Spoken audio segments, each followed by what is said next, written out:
담임 목사님께서 자존심을 버리라 라는 제목으로 말씀 증거해 주시겠습니다. 이 시간 우리 믿음의 고백을 하나님께 드림으로 말씀 앞에 나가도록 하겠습니다. 하나님 나를 사랑하신다. 하나님은 내 인생의 크고 비밀한 게 가지고 계신다. 하나님은 오늘도 나와 동행하셔서 그 계획 이루어 주신다. 아멘. 그렇게 될 줄로 믿습니다. 아멘. 우리가 사용하는 표현 중에 어감이 굉장히 비슷하지만 의미에서는 분명한 차이를 가지고 있는 단어들이 종종 있습니다. 예를 들면 평안과 편안은 어감도 비슷하고 내용도 비슷해 보이지만 확실한 의미적 차이를 가지고 있습니다. 일반적으로 평안은 마음의 문제이고 편안은 육체의 문제이기 때문입니다. 그래서 얼마든지 몸은 편하지 않지만 마음은 편할 수 있고, 정반대로 몸은 편하지만 마음이 불편할 수도 있는 것이 우리의 현실입니다. 이렇게 비슷하지만 의미에서 차이를 가지는 단어 중에 사람의 존재감과 관련된 두 단어가 있습니다. 바로 자존감과 자존심이라는 말입니다. 국어 사전을 찾아보면 자존감과 자존심은 같은 말, 비슷한 말로 그렇게 나옵니다. 그러나 확실히 이 두 단어는 우리가 사용할 때 차이점을 느끼고 있습니다. 보통의 경우 자존감은 스스로 자신의 가치를 인정을 하여 다른 사람이 나에 대해서 뭐라고 말하든지 스스로 자신을 존중하는 태도라면, 자존감은 다른 사람의 평가에 대해서 굉장히 민감을 하여서 자신을 주장하려고 하는 마음의 태도를 일반적으로 나타냅니다. 우리는 종종 우리 주변에서 자존감은 낮은데 자존심이 강한 사람을 종종 보게 됩니다. 분명히 자기 자신에 대해서 긍정적인 평가를 못 내림에도 불구하고 다른 사람이 자신에 대해서 긍정적인 평가를 안 하면 화를 내는 사람들이 바로 이런 류의 사람들입니다. 그러니까 자기 자신이 스스로는 자기 자신에게 높은 점수를 안 주지만 다른 사람들이 나한테 높은 점수를 안 주면 굉장히 불쾌하게 여기는 것이죠. 쉽게 말을 하면 자존감이라고 하는 것은 다른 사람이 내게 어떤 점수를 주든 상관없는 겁니다. 내가 나한테 좋은 점수를 주고 있으니까. 그런데 자존심은 내가 나한테 좋은 점수를 못 주고 있기 때문에 다른 사람이 나한테 좋은 점수를 못 주면 화가 나는 것이죠. 이뤄놓고 보면 자존감은 내가 나를 평가하는 긍정적인 자아감이라면, 자존심은 다른 사람의 평가에 의해서 내가 기분 상하고 내가 내 자신에서 부정적인 생각을 하게 되는 부정적 자아감이라고 이해하는 것이 좋을 것 같습니다.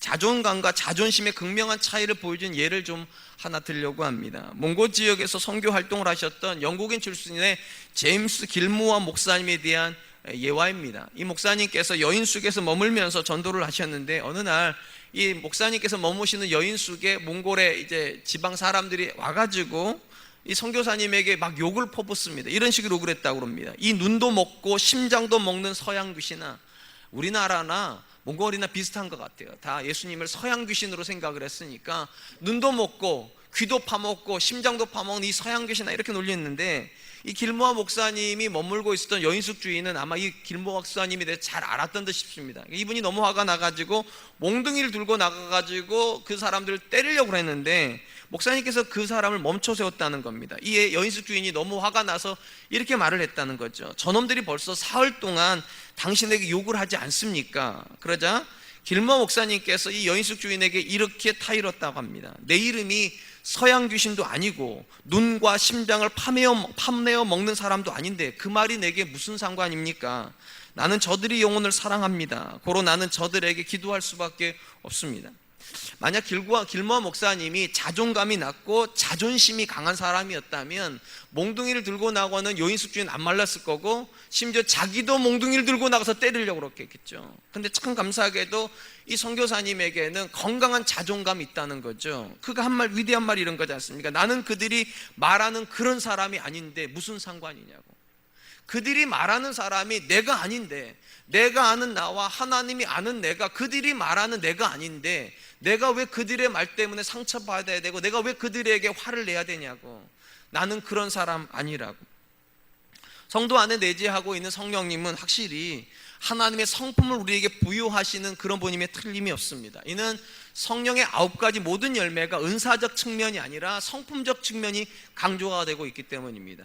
흔히 하나님의 성품이죠. 성령 하나님께서 우리 안에다가 하나님이 가지시는 성품을 그대로 다시 회복시키시기 위해서 일하신다는 겁니다. 의심이 여지없이 성령 하나님께서 저와 여러분들에게 주고 싶어 하시는 성품은 자존심은 아닙니다.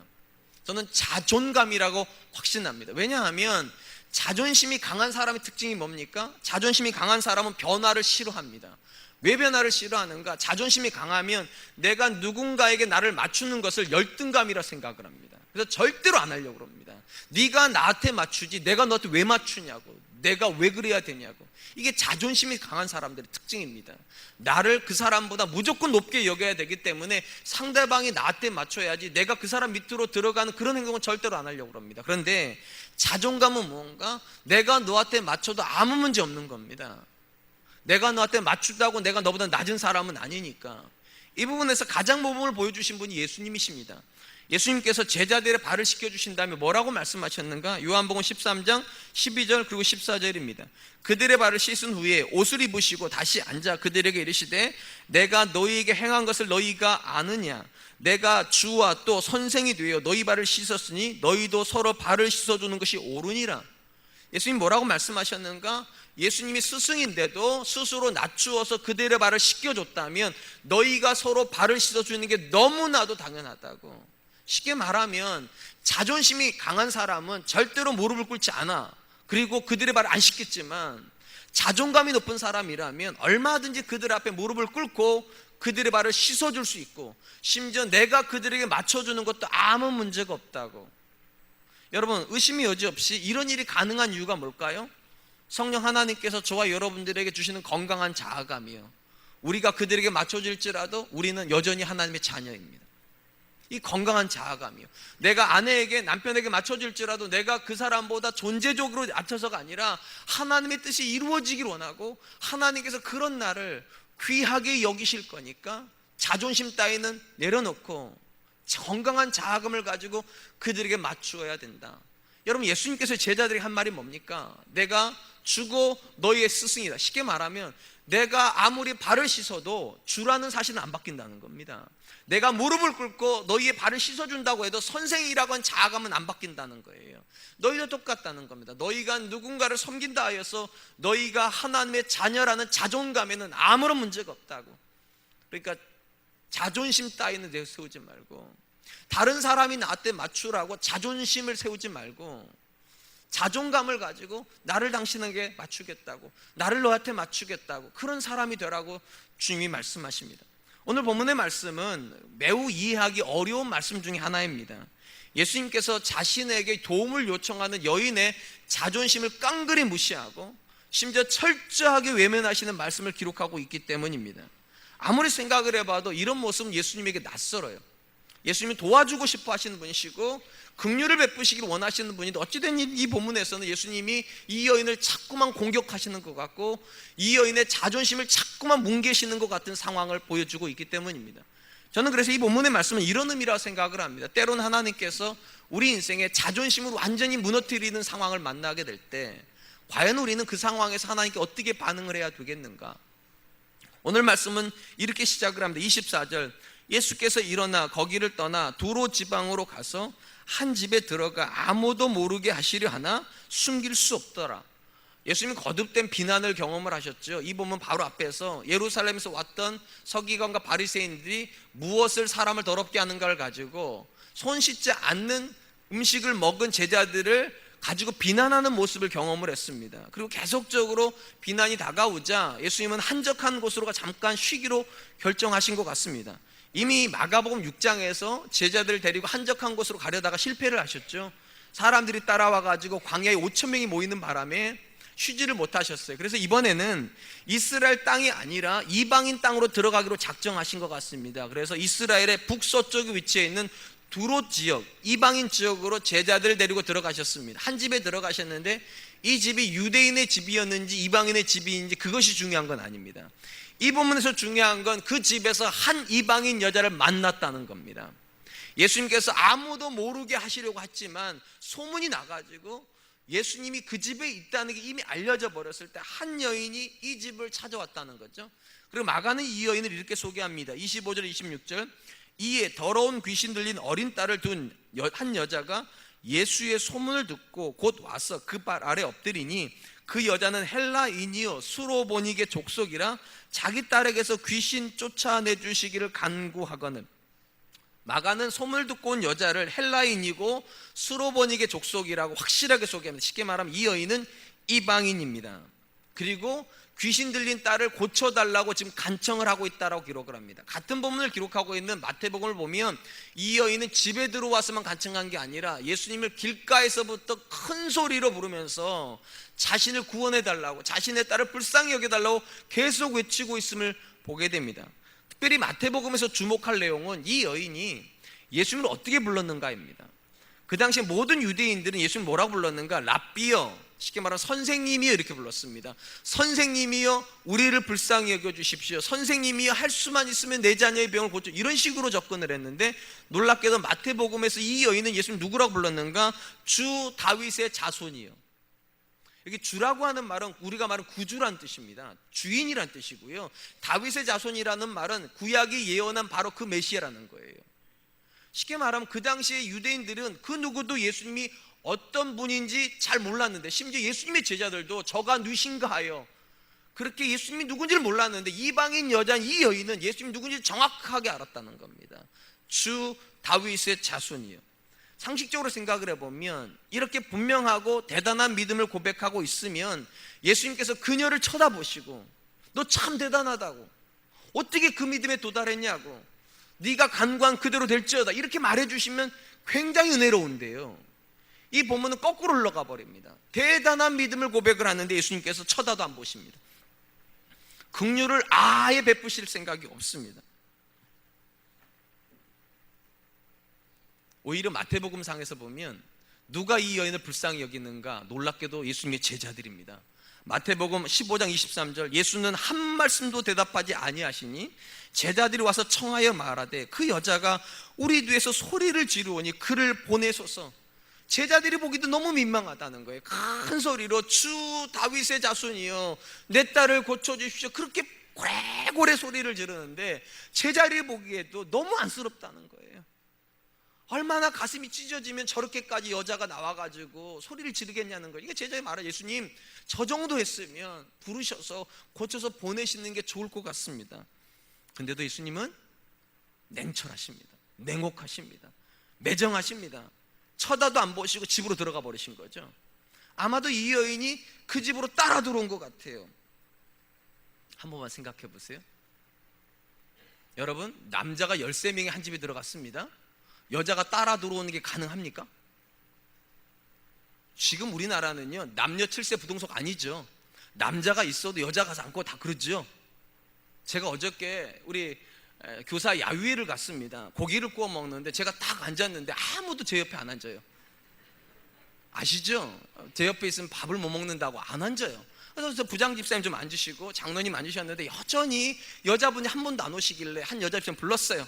와서 앉으시라고. 앉았어요. 여기 앞에 계신 분 이분이에요. 앉았어요. 근데 이분 혼자 앉으니 좀 민망하잖아요. 그래서 또 제가 권사님을 불렀어요. 권사님 오시라고 했더니 권사님 뭐라 했냐? 저 밥 못 먹어요. 아니 거기에 제가 예수님도 아니고요, 그냥 남자 한 4명 앉아있고 여자 혼자 앉아있으니 집사 혼자 민망하니 권사님도 아산이라는데 목사 옆에 앉으면 밥 못 먹는다고 안 오는 마당인데 13명의 남자가 있는 집에 이 여자가 들어왔다면 여러분 이 여자 정상입니까? 예수님 당시인데 남자와 여자가 같은 공간에 거의 안 있는데 근데 이 여자가 그 집에 들어옵니다.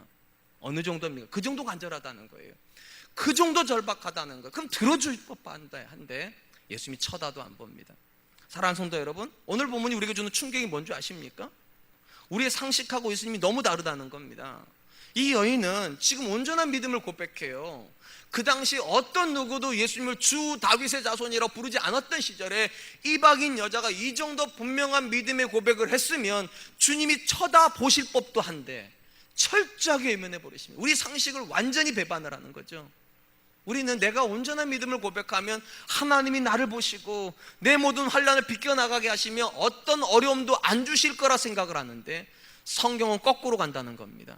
믿음이 더 온전한데 하나님 더 안 쳐다보시고, 믿음이 더 좋은데 하나님께서 더 안 도와주시는, 어떻게 이런 일이 일어날까 싶은 일들이요. 성경에서 대부분 시련을 겪었던 모든 사람의 특징이 뭔지 아십니까? 그들은 특별한 믿음을 가지고 있다는 겁니다. 상식적으로 그들이 모자란 믿음을 가지고 있거나 형편없는 믿음을 가져서 고난을 당했다면 이해를 할 텐데 성경은 거꾸로예요. 믿음이 좋으면 좋을수록 더 강력한 고난이 와요. 욥이라고 하는 인물을 아시죠? 욥이 왜 그렇게 험한 고난을 당합니까? 하루아침에 자녀 10명을 잃고 재산 다 잃고 몸에 육창이 되는 삼중고가 하루아침에 다가와 버려서 아내가 미친 사람 취급하잖아요.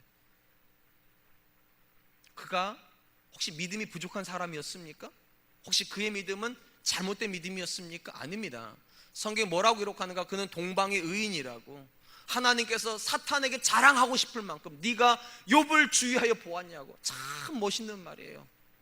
하나님께서 사탄한테 이렇게 말한다고 생각해 보세요. 네가 사랑과 은혜교회 담임 목사 원준이를 주목해 봤냐고.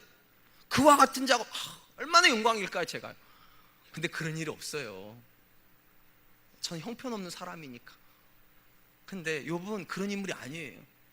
자기 자녀들이 혹이라도 죄질까 봐 잔치만 하고 나면 데려다가 번제 드리고 희생제 드리면 하나님 깨끗해지기를, 정말 온전해지기를 그렇게 열망하는 그런 사람이었는데, 놀랍게도 그에게 하나님이 어떤 일을 하신다고요?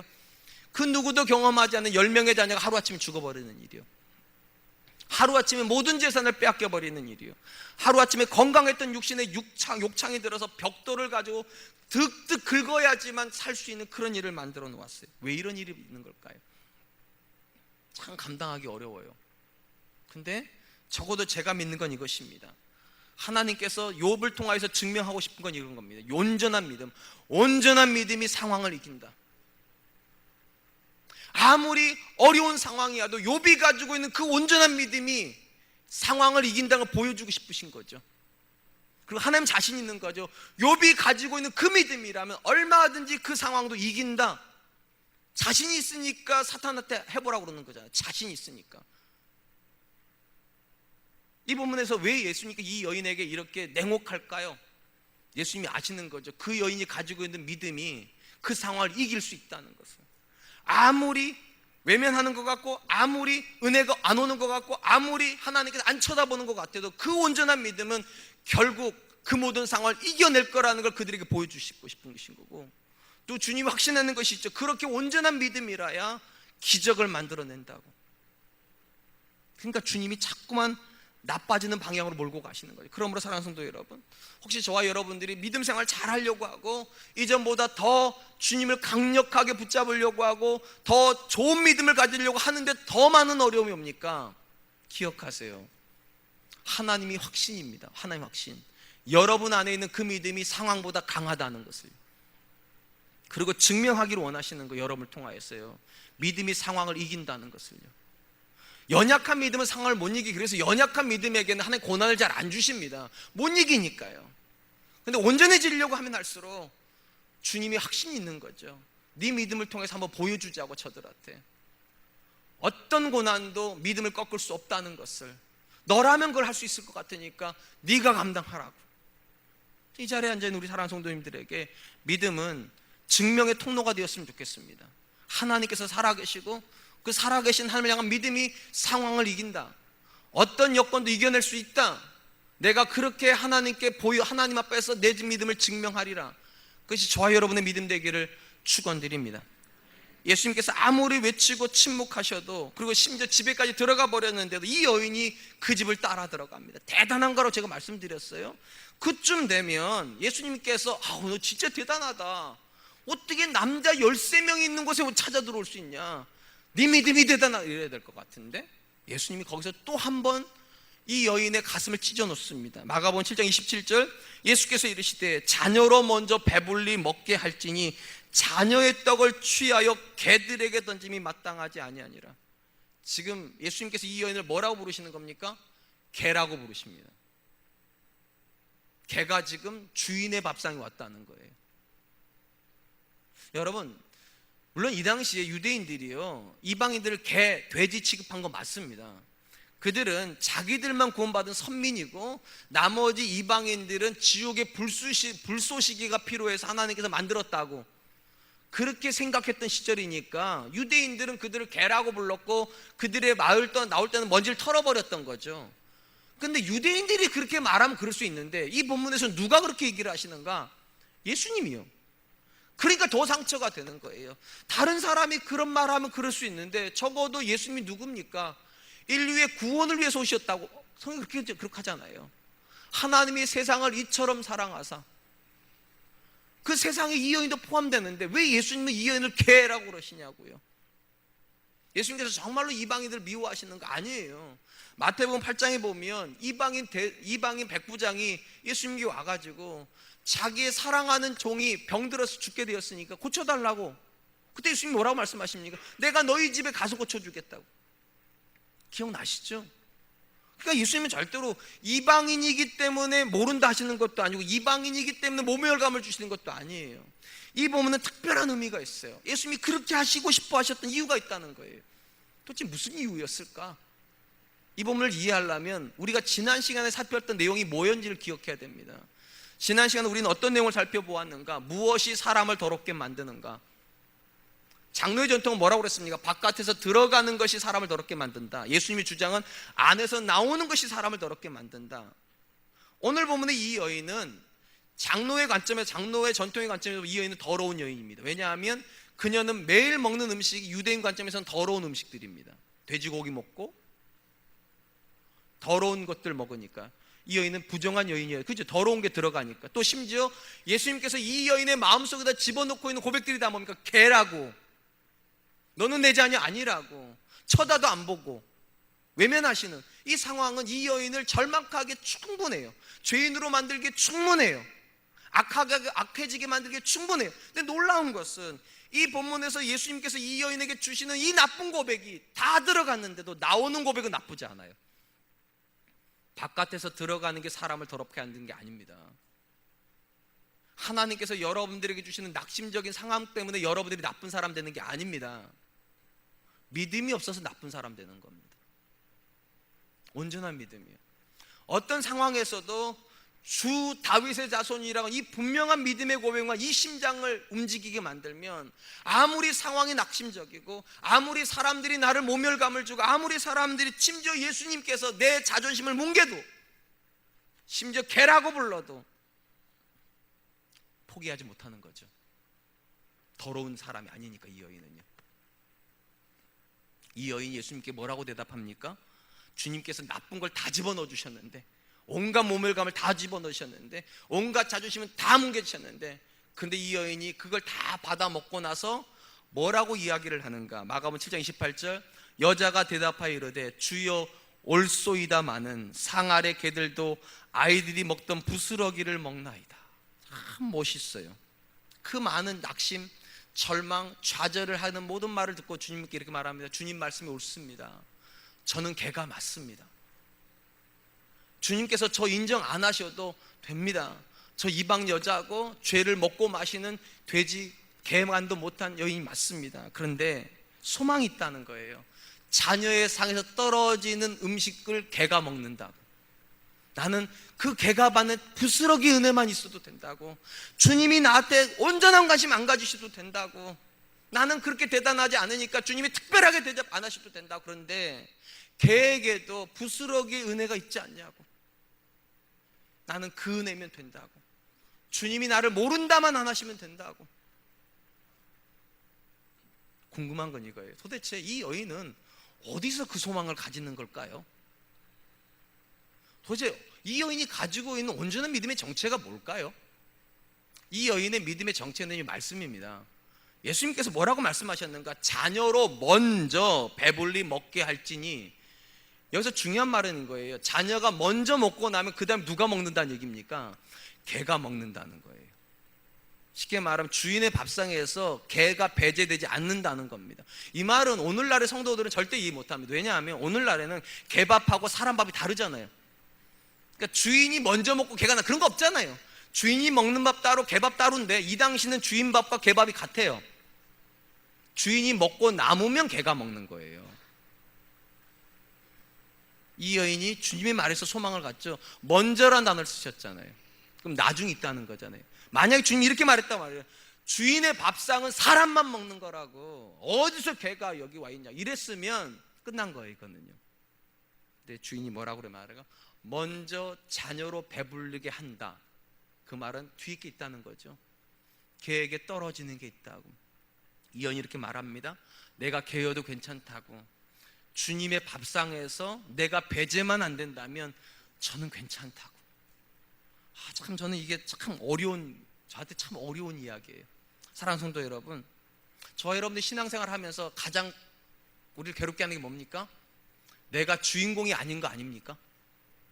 내가 신앙생활 내가 주인공이고 싶은데, 나 예수님 믿고 나서 내가 정말 나의 주변에 있는 모든 사람보다 잘 됐으면 좋겠고, 모든 사람이 나를 우러러봤으면 좋겠고, 모든 자녀들보다 내 자녀가 더 잘 돼서 내 자녀가 주인공처럼 살았으면 좋겠는데, 놀랍게도 내 자녀보다 더 잘 되는 자녀들 만나야 되고, 나보다 더 성공하는 친구를 만나야 되고, 나보다 더 행복해 보이는 사람들을 만나야 될 때 자존심 상하잖아요. 내가 이러려고 예수님 믿었나? 자존심 확 살면서 어깨 쫙 펴면서 살고 싶어서 예수님 믿었는데 하나님께서 왜 내 자존심 안 세워주시나? 그래서 실족하고, 하나님 내가 이러려고 기도했냐고, 내가 이러려고 봉사하냐고, 내가 이러려고 열심을 가지냐고, 그런 거 아니지 않냐고. 하나님, 다 자존심이에요. 주인공 안 만들어주시는 것에 대한 화남이요. 오늘 본문의 이 여인은 자존심이 없어요. 그래서 제가 참 어려워요, 이 부분이요. 저는 자존심이 세거든요. 기왕에 할 거 잘했으면 좋겠고, 기왕에 머리 됐으면 좋겠고, 기왕에 머리에서도 최꼭대기였으면 좋겠고. 여러분 안 그런 척 하지 마세요. 다 그러시잖아요. 근데 이 여인이 보여주고 있는 믿음의 모습은 저하고 너무 달라요. 주인공 아니어도 된대요. 자기가요. 자기가 자녀 아니어도 된대요. 주인의 밥상에 같이 앉아있는 자녀 아니어도 된대요. 개여도 된대요.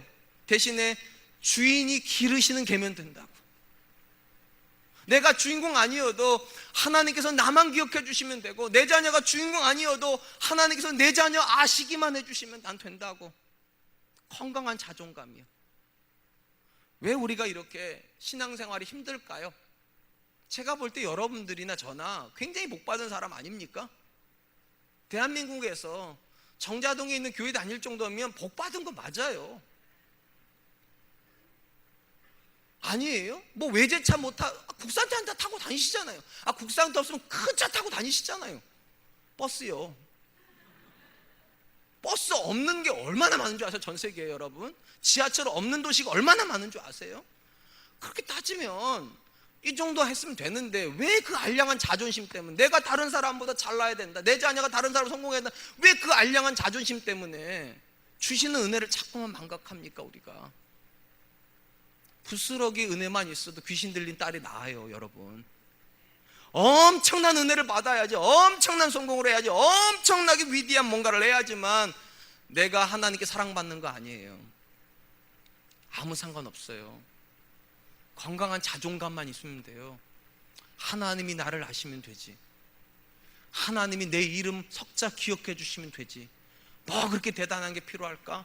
나는 그런 거 원하지 않아. 이게 오늘 보면 여인이에요. 한번 우리 자신 돌아보죠.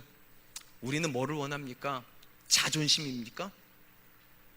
여러분 신앙생활 해가지고 여러분의 자존심이 막 올라가는 겁니까? 여러분이 어디 가서 사진 찍어주면 다 좋아하고, 여러분이 어디 참석해주면 다 기뻐하고, 내가 가는 것만으로도 사람들이 막 환영하고, 그런 자존심입니까? 오늘 보면 예수님께서 이 여인에게 싸그리 없애버리는 게 그 자존심입니다. 쳐다도 안 보시고 외면해버리시고 개돼지 취급하시고, 근데도 이 여인은 그 자리를 떠나지 않습니다. 그러니까 상황이 믿음을 이기는 거 아닙니다. 진짜는 믿음이 상황을 이기는 겁니다. 바깥에서 내 안으로 들어오는 소리, 바깥에서 내 안으로 들어오는 상황이 아니라 이 안에서 나오는 믿음의 고백, 그게 이겨야 진짜라는 거죠. 이 여인이 지금 그걸 보여주잖아요. 안에서 나오는 게 진짜라고, 그걸 보여주잖아요. 예수님께서 이 여인의 고백, 주인의 밥상에서 떨어지는 부스러기만이라도 족하다는 그 고백을 들으시자마자 주님께서 뭐라고 말씀하시나? 29절, 예수께서 이르시되 이 말을 하였으니 돌아가라, 귀신이 내 딸에게서 나갔느니라 하시매. 아마 이러실 거예요. 예수님께서 이 여자가 막 말을 해도 쳐다도 안 보시고 빵 드시고 계셔서 부스러기 떨어뜨리시면서 막 드시고 있으셔서 쳐다도 안 보고. 근데 이 여인이 나는 자녀 아니어도 됩니다, 나는 개여도 됩니다, 개도 주인의 밥상 떨어지는 부스러기 먹서, 그 말을 하는 순간 주님이 아마 빵을 떨어뜨리셨을 거예요. 따다당, 배경음악으로 하면 그 정도 나왔을 거예요. 따다당. 눈이 착 돌아가시고 이 여인을 쳐다보시고 주님께서 잠시 말을 잊으셨을 거예요. 충격이니까요. 이스라엘 땅에서 한 번도 들어본 적이 없는 고백이니까요. 이스라엘은 모든 사람들 다 주인공 되겠다고, 성공하겠다고, 높아지겠다고 했는데 자기 제자들도 다 그러고 있는데 이 여인은 주인공 되겠다는 마음도 없고 대단해지겠다는 욕심도 없고 주님이면 된다고 말하고 있으니까 눈을 마주치시고 돌아가라, 내 딸이 나았다. 마가복음은요 기름기를 쫙 뺀 퍽퍽한 고백이에요. 왜냐하면 마가복음 짧아요. 16장까지 있기 때문에 풍성한 고백을 안 합니다. 그래서 똑같은 본문을 기록하고 있는 마태복음을 봐야 돼요. 왜냐하면 마태복음은 28장이라 기록이 풍성해요. 거기에는 감정이 막 푹 묻어나와. 뭐라고 말씀하시는가? 마태복음 15장 28절, 이에 예수께서 대답하여 이르시되 여자여 내 믿음이 크도다, 내 소원대로 되리라 하시니 그때로부터 그의 딸이 나으니라. 여러분, 마태복음에서는 개라는 말에서 그 다음 단어 호칭이 뭐라 바뀌는? 호칭이 바뀌어요. 여자여. 방금 전에는 개였어요. 자녀의 떡을 취하여 개들에게 던지면 마땅하지 않다, 개다 그랬다가 이 여인이 마음으로부터 내가 개여도 괜찮습니다 이 말을 해주는 순간에 여자가 돼버립니다. 사람이 돼버려요. 여자여 내 믿음이 크도다. 우리 성경에 내 믿음이 크다라고 번역하고 있는 이거를요, 유진 피터슨이 번역한 메시지 성경이라고 하는 책은 뭐라고 번역을 했는가? 영어가 어렵지 않으세요? 영어로 읽을게요. Your face is something else 이랬습니다. 여기 중요한 표현이 나옵니다. Something else. Something else가 뭔가 남다르다는 뜻입니다. 일반적이지 않다는 걸 something에서 다른 거라. else는 다 기타잖아요. 다 아시면서 고개 좀 끄덕이세요. 영어 했는데 민망하잖아요. 너의 믿음이 일반적이지 않은 남다르다는 거예요. 쉽게 말하면 너의 믿음은 특별하다는 거예요. 이스라엘 때에서 도무지 만나볼 수 없는 믿음이었고 내 제자들에게서는 도무지 들어보지 못했던 굉장히 특별한 고백, 성공 안 해도 된다는 고백, 부자 안 돼도 된다는 고백, 높아지지 않아도 된다는 고백, 그냥 주님이 나를 기억해 주시면 된다는 그 고백, something else, 너무 특별하다는 거예요. 한 번도 어디에서도 누구에게도 만나보지 못했던 것을 내가 이방인 땅에서 만나고 있다고. 그러니까 갑자기 개였어 사람이 되죠. 딸아 내 믿음이 크도다. 예수님은 이 여인에게서 이미 특별함을 보셨어요. 아셨던 거죠. 길거리에서 큰 소리로 외칠 때 주 다윗의 자손이요. 주님은 이미 아셨을 겁니다. 아니 아셨어요. 이 여인에게 정말 특별한 믿음이 있다는 걸. 그걸 보여주고 싶어서 극명한 대조를 해주는 거죠. 믿음을 못 고백할 수 있을 것 같은 상황을 계속 몰고 가시잖아요. 안 쳐다보시고 외면하시고 개돼지 취급하시고 빵떡이 주지도 않는다고 그렇게 했을 때 이 여인이 쓰러지지 않아요. 포기하지 않아요. 그게 something else예요. 남들이라면 다 포기했을 텐데, 남들이라면 자존심 상해가지고 나 이딴 거 안 믿어 이랬을 텐데, 자존심 따위는 아무것도 없는 것처럼 주님의 계면 된다고, 주님이 길러주시면 계면 된다고, 그 건강한 자존감이요. 이 여인이 고백하는 믿음이 진짜가 뭡니까? 믿음이 상황을 이긴다는 거죠. 대부분의 사람들은 상황이 믿음을 이겨버리는데, 내가 원하지 않는 상황에 자꾸만 들어가면 믿음이 꼬꾸라지는데, 이 여인은 상황이 그녀를 넘어뜨리지를 못해요. 이방인인데, 사람 취급하지 않는 여자인데, 귀신 들린 딸을 두고 있는데, 예수님께서 개라고 말씀하셨는데 도대체 이 여인이 어떻게 버텨내요? 그런데도 이 여인은 버텨내요. 그래서 something else인 거예요. 다른 모든 사람하고 다른 무언가가 이 여인에게 있어요. 한번 스스로에게 물어보세요. 여러분들에게는 something else가 있습니까? 하나님께서 여러분을 보시면서 너는 좀 특별한 것 같다, 너는 다른 사람 좀 다른 것 같다, 너희 집에는 다른 집 애들이랑 좀 다른 것 같다, 너희 교회는 다른 교회랑 좀 다른 것 같다, 그런 게 있습니까? 이 여인이 가지고 있는 이 something else가 뭐로 증명이 되는가? 이 여인은요, 이 something else, 이 특별한 믿음을 가지고 예수님의 말씀이 사실이라는 걸 증명해내요. 바깥에서 들어가는 것이 사람을 더럽게 하는 것이 아니라 안에서 나오는 것이 사람을 더럽게 한다. 이 예수님의 말씀이 이 여인에게서 증명이 돼버렸어요. 아무리 더러운 음식이 들어가도, 아무리 나쁜 상황이 들어가도 믿음이 이걸 다 정화시켜낼 수 있다고. 결국 믿음이 문제라고. 상황이 문제가 아니고 진짜 문제는 이 마음 안에 있는 믿음이 문제라고. 온전한 믿음이 모든 두려움을 내어 쫓으니까요. 사랑하는 성도 여러분, 저 여러분들이 가지고 있는 믿음은 어떤 믿음입니까? 그냥 모든 사람이 가지고 있는 일반적인 믿음입니까? 아니면 이 여인처럼 something else, 너는 좀 특별한 것 같다, 다른 사람처럼 구하지도 않고 다른 사람이 원하는 것에 욕심도 내지도 않고 다른 누군가가 간절히 사모하는 것에 너에게는 관심이 없고 너는 왜 나만 관심이 있냐, 그런 겁니까? 저는 개인적으로 우리가 하나님께 고백하는 믿음은 두 가지 믿음만 있다고 생각합니다. 하나의 믿음은 내게 유익한 믿음, 우리가 흔히 말하는 기복신앙입니다. 나 잘 되고 내 자녀 잘 되고 우리 가정 잘 되고 우리 교회 잘 되면 된다, 그 내게 유익한 믿음이에요. 이 믿음은 성공할 때는 괜찮습니다. 그런데 실패할 때가 문제예요. 내게 아무런 유익을 못 주는 믿음이라면 폐기 처분을 합니다. 이 사람은요, 내가 이러려고 해서 믿었나? 자존심이 본질인 믿음이에요. 내게 유익한 믿음. 또 하나의 믿음이 있습니다. 하나님께 유익한 믿음이요. 이 사람의 목적은 하나님 영광입니다. 하나님 뜻입니다. 나를 위해서 믿는 것이 아니라 하나님 뜻이 이루어졌으면 좋겠고 하나님 영광 받았으면 좋겠다고. 이 사람에게는 성공도 실패도 아무런 의미가 없습니다. 왜냐하면 성공하면 그 모든 영광을 하나님께 드릴 거고, 실패하면 그 실패 속에서 믿음이 상황을 이긴다는 걸 증명해낼 거니까. 그래서 하나님께 유익한 믿음을 가지면 하나님의 뜻이 이루어집니다. 하나님의 말씀이 성취가, 오늘 본문에서 이 여인에게서 하나님의 말씀이 증명되잖아요. 제가 정말 원하는 something else의 믿음 딱 하나예요. 하나님의 말씀이 증명되는 거예요. 제 인생에서, 내 자녀 인생에서, 우리 가정에서, 우리 교회에서 진짜로 하나님의 말씀이 진짜구나, 진짜로 하나님의 말씀대로 되는구나, 하나님의 말씀대로 자녀가 양육이 되는구나, 하나님의 말씀을 붙잡고 있는 사람이 세상에서도 얼마든지 해낼 수 있구나, 하나님께 유익한 믿음이에요. 성경에서 하나님께 유익한 믿음을 가졌던 사람들이 다 공통적으로 했던 고백이 뭔지 아십니까? 다 요약하면 한 문장이에요. 딱 한 단어예요. 그리 아니하실지라도. 요셉, 하나님이 그를 애굽에다 팔아버립니다. 그런데도 그는 하나님과 속도 없이 동행합니다. 속이 없어요. 자존심이 없어요. 다니엘, 하나님 앞에 하루에 3번씩 기도했는데 하나님께서 그를 사자굴에 던져버립니다. 그런데도 하나님께 기도하기를 포기한, 속도 없어요 진짜로. 욥, 하루아침에 모든 걸 뺏어갔어요. 아내가 말합니다. 차라리 하나님을 저주하고 죽으라고. 속도 없이 욥은 원망 안 합니다. 그리고 찬양합니다. 주신 자도 하나님이시오, 거두어 가신 자도 하나님이시니 하나님이 영광. 여러분, 이게 가능해요?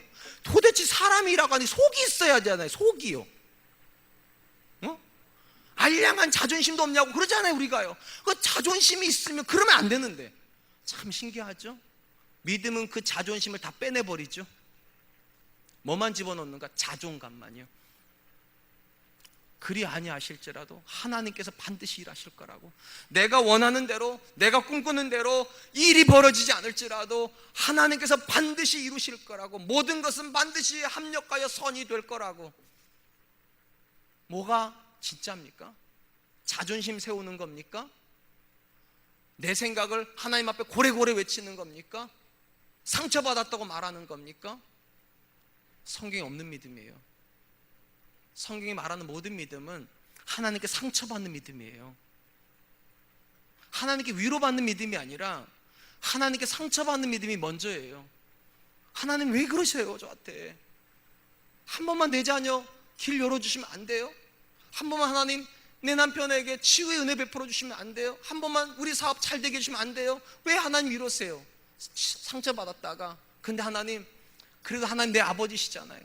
하나님 내 남편의 아버지시잖아요. 하나님 내 아이의 아버지시잖아요. 하나님 긍휼히 여기시고 저 믿어요. 하나님이 아무리 저 상처 주셔도 저 하나님 안 놔요. 그리 아니하실지라도 저 절대로 하나님 포기하지 않아요.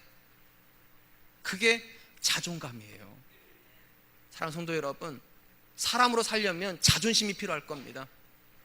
근데 성도로 살려면 자존심 필요 없어요. 자존감이 필요해요. 누구로 사시겠습니까? 전 성도로 살았으면 좋겠어요. 믿음을 고백하는 성도요. 그가 말하는 내가 나 아니다. 하나님이 말하는 내가 나다. 이제 말씀을 맺으려고 합니다. 하나님 결코 자존심 센 사람 찾지 않습니다. 자존심 센 사람은요, 자기를 포기를 못해요. 자기를 포기를 못하면 하나님 뜻은 절대로 이루어지지 않아요. 누구를 찾으시는가? 자존감을 찾으세요. 자존감이 높은 사람이요, 하나님 앞에서 자기를 철저하게 낮출 수 있는 바로 그 사람이요, 그리고 그 사람을 통하여서 하나님께서 결국은 일하세요. 오늘 본문에 이 여인, 자존심이 바닥까지 떨어집니다. 쳐다도 안 보시고 외면하시고 개 취급하시고, 그런데도 이 여인은 좌절하지 않습니다. 왜냐하면 대단한 것 주님께 기대 안 하거든요. 이 여인은요, 주인공이길 기대 안 하거든요.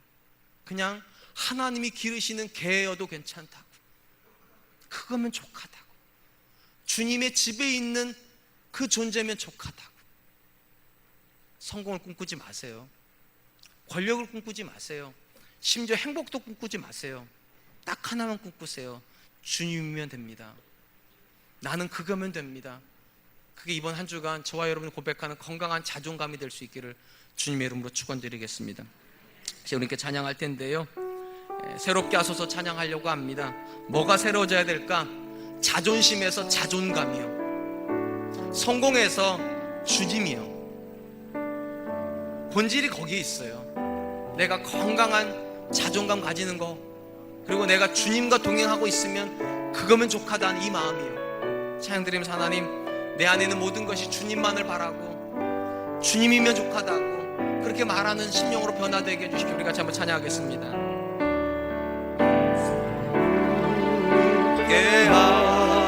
하소서 주님, 상한 나의 마음, 상한 나의 마음을 새롭게 하소서, 새롭게 하소서 주님, 주님 마음 주소서, 주님 마음 주소서.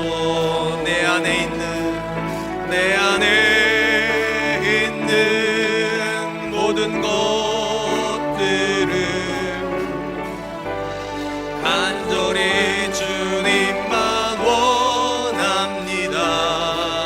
주님만 바라는 간절한 나의 마음, 주님으로 채우소서. 내 안에 있는 모든 것들은, 내 안에 있는 모든 것들을 간절히 주님만 원합니다. 주님만 바라는 간절한 나의 마음, 주님으로 채우소서. 여러분은 신앙생활에서 뭐를 기대하십니까? 여러분의 자존심이 하늘을 찍고 나갈 만큼 그렇게 높아지는 겁니까? 아니면 여러분 인생에서 주님이 높아지는 것입니까? 주님이 높아지길 정말로 원하신다면 자존심 따위는 필요치 않습니다. 자존감이어야 됩니다. 주님께서 내 인생에 내가 원하는 거 하나도 안 주셔도 주님 뜻만 이루어지면 됩니다. 내가 주인공이 아니어도 주님의 뜻만 이루어지면 저는 됩니다. 내가 자녀 아니어도 주님이 이루시는 개만도 못한 존재여도 상관없습니다. 주님이 나를 모르신다만 안 하시면 나는 됩니다. 하나님 그렇게 해주세요. 제가 하나님께 기도할 때 하나님 내 마음을 바꿔달라고, 자존심이 아니라 자존감으로, 성공이 아니라 주님으로, 그거로 만족하게 해달라고, 주님 그렇게 나를 빚어달라고. 우리 같이 한 번만 기도하겠습니다.